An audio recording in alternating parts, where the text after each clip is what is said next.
All right, now to that community rocked by tragedy. We're heading to Herkimer here, where a fire tore through 244 East Steel Street, killing 3 children inside. News Channel 2's Jolene Ferris is on the scene for us, live with the newest information.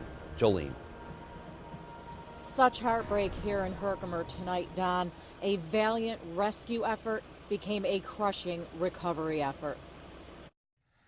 Neither firefighters from 3 departments nor the parents of the 3 boys sleeping inside were any match for the ferocious flames that quickly destroyed 244 East Steel Street in Herkimer this morning. They tried getting the kids, as far as we know, going back to the other side of the house to try to get the kids out, and there was flames coming out from all the windows. 6 hours after the fire began, the charred shell of the collapsed home was still smoking. Several firefighters still at the scene formed a solemn line just after noon as the coroner walked past them with the remains of the youngest child, a 1-year-old boy. The 1-year-old was basically in the room that the parents told us that he was in. They found him in that area. With help from canines trained in recovery, the remains of a second child were brought out minutes later.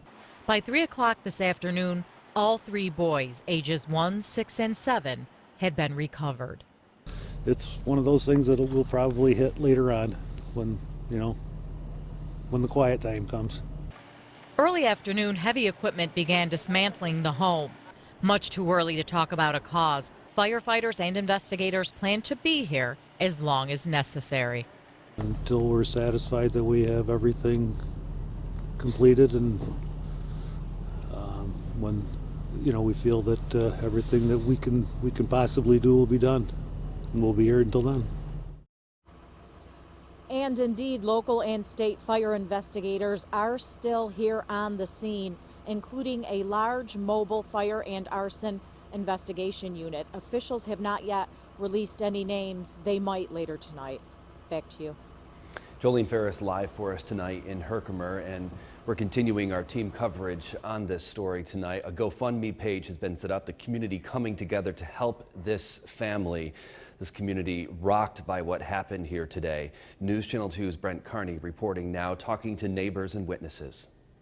I spoke to neighbors, and what they saw this morning is something they'll never forget. I have a scanner at the house, and the scanner went off before 6. It said East Steel Street, possible children in the house. Deborah Fitch has lived in the area for quite some time. What she saw when she walked out Friday morning was shocking. So I got dressed, and I'm seeing flames, I'm seeing smoke. So I went behind my property that I own over here next door, and the whole house was just in flames. By this point, many neighbors were outside, shocked at what they saw. Deborah tried to go outside and comfort some, but was also concerned about the house next door to the fire. And then I saw embers, flying embers in the back of my sister-in-law's house, which I thought was on fire, but it wasn't. So I asked the officer, I said, those flames are going to get to that house? And they said no, but if you want to go check on her, go ahead, because she's handicapped. So I went and checked on her. Deborah watched as first responders arrived on scene. Oh, there was fire trucks, firemen, hoses, trying to hook up water to the hydrant, trying to douse the fire, just get water on it as soon as possible. She tells me it's a morning she will never forget.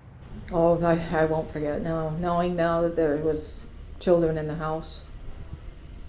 How does that make you feel? Oh, terrible, because I have grandchildren, and I usually go get them up in the morning.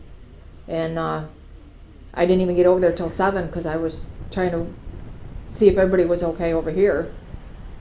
And comfort a couple ladies, like I said, comfort them, because they were their grandchildren in there. A tragic morning that many neighbors won't forget. Brent Carney, News Channel 2. And now to that GoFundMe page. It's been set up for the victims. We have a link to it.